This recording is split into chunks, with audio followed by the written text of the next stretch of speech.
বন্ধুরা, আবার চলে আসলাম আপনাদের কাছে আমার রান্নাঘরের রেসিপি নিয়ে। কুলগুলোকে লাল করে শুকিয়ে নিয়েছি আর গুঁড়ো নিয়ে নিয়েছি, আচার বানাবো। চলুন আচার বানানো যাক, রান্নাঘরে যাওয়া যাক। কুলটা ভাপাবার জন্যে জলটাকে গরম করতে দিয়েছি, ওর মধ্যে বসিয়ে দেবো। কুলটা ভাপানো হবে, থেকে লবণ ছিটিয়ে দেবো ভাপাবার সময়।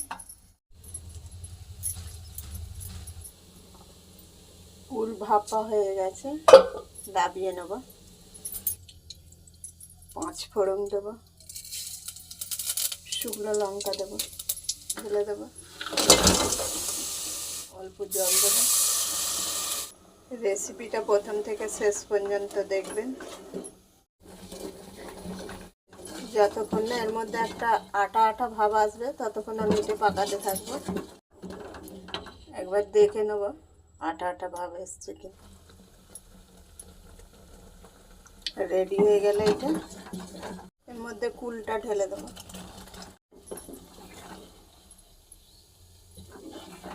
10 মিনিট মতন ঢাকা দিয়ে রাখবো। একবার দেখে নেব।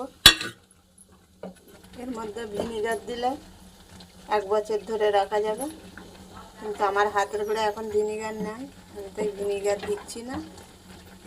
মন দিয়ে দেখলে আপনারাও বানাতে পারবেন।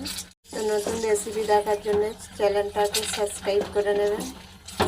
সুস্থ থাকবেন, ভালো থাকবেন, লাইক করবেন, সাবস্ক্রাইব করবেন, শেয়ার করবেন, কমেন্ট করবেন। কার কার এই কুলের আচার ভালো লাগে কমেন্ট করে জানাবেন। খোদা হাফেজ।